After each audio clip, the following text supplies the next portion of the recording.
À moi, mes joies. La nature a une créativité cynique, elle le démontra froidement dans la vie de Boris Vian. L'enfant avait un cadre de vie aisé et, pour beaucoup, enviable, membre d'une fratrie nombreuse et fils de parents aimants.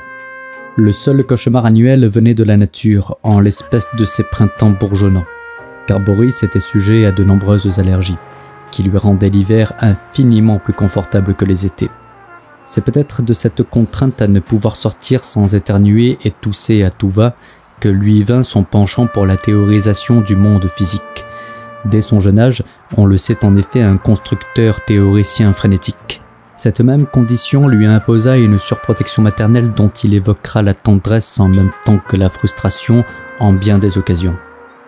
Son père était son complice de jeux inventifs et tirant souvent à l'absurde. L'invention en famille était un élément de quotidien et de fédération dans le foyer. On retrouve des vestiges de cette coutume dans les écrits de Vian, où l'enfant est souvent en proie à un émerveillement insouciant et aux prises avec des libertés morales. Malgré les nombreux et récurrents épisodes maladifs de Boris, on lui trouve toujours une propension à la création, comme si la créativité imposait sa propre réalité à la nature physique du monde.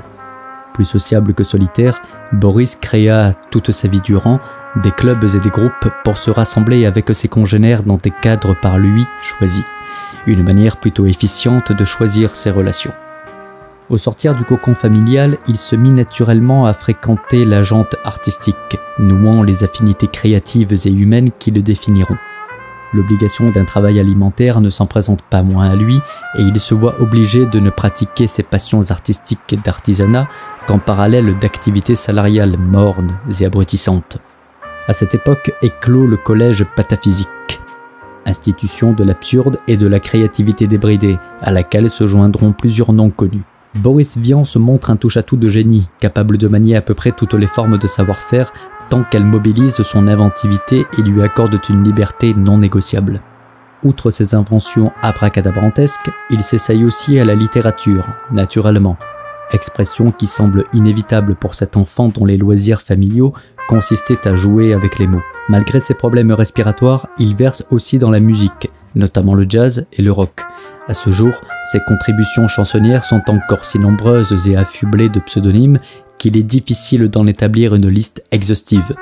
Et surtout, je sais pas, moi je connaissais ce bonhomme-là comme en étant un type très ouvert et ayant écrit, ayant fait mille choses dans la vie, alors ça m'impressionnait d'aller chez lui.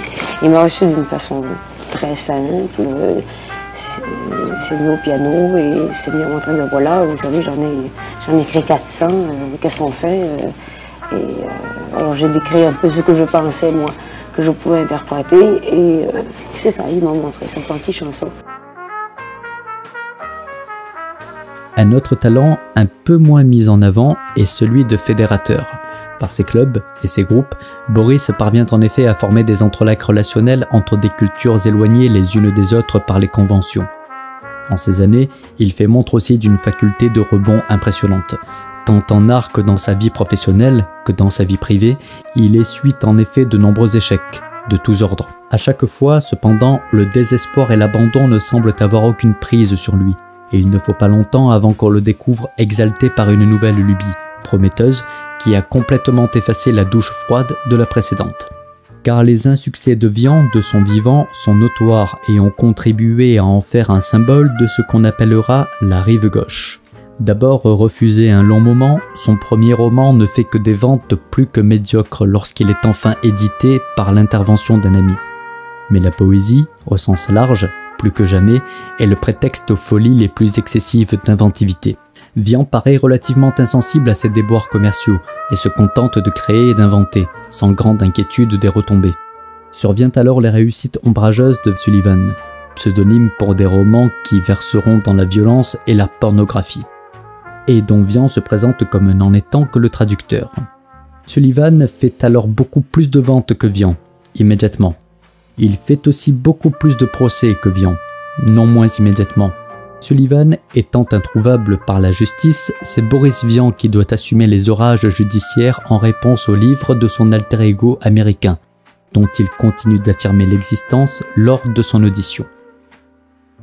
Des jours d'infortune s'abattent alors sur lui. Les ébauches de succès de Sullivan ne compensent pas les frais judiciaires qui en découlent, et, plus tragique surtout, les livres signés Vian demeurent des échecs cuisants. À cela vient s'ajouter le fait de ses problèmes de santé. Au fond, les deux seules choses dans lesquelles il a vraiment cru, pour lesquelles il s'est réellement passionné dans sa vie, ça a été le jazz. Et très jeune, pour des raisons de santé, il a été obligé d'abandonner la trompette, dont il jouait, ma foi, fort bien. La deuxième chose en laquelle il croyait, c'était ses romans. Et il a été obligé, on peut dire, de renoncer à écrire, puisque l'Arrache-Cœur a été un échec, après d'autres échecs. Boris Vian avait peut-être 200 lecteurs de son vivant. Il est bien évident qu'un romancier peut difficilement continuer d'écrire un 6e et un 7e roman en sachant qu'il n'est pas entendu. À cette époque, Vian est contraint d'arrêter ses prestations musicales. Il continuera toutefois de pratiquer en tant que compositeur et parolier. La nature s'est durement rappelée à lui. Les circonstances le contraignent à des travaux d'intérieur. Il devient critique musical. Ce qui ne devait alors être qu'un moyen de subsistance se transforme entre ses mains, une nouvelle fois, en un moyen de création. En effet, Vian se sert de l'audience acquise par ce moyen d'expression pour promouvoir les artistes qu'il estime. Il se montre avant-gardiste de bien des mouvances, notamment du rock français. Quand il n'est pas lui-même l'instigateur du mouvement, il se fait le relais de ceux qui l'ont initié. Ainsi, c'est sous la plume de Vian que nombre d'artistes ont eu leur premier succès critique.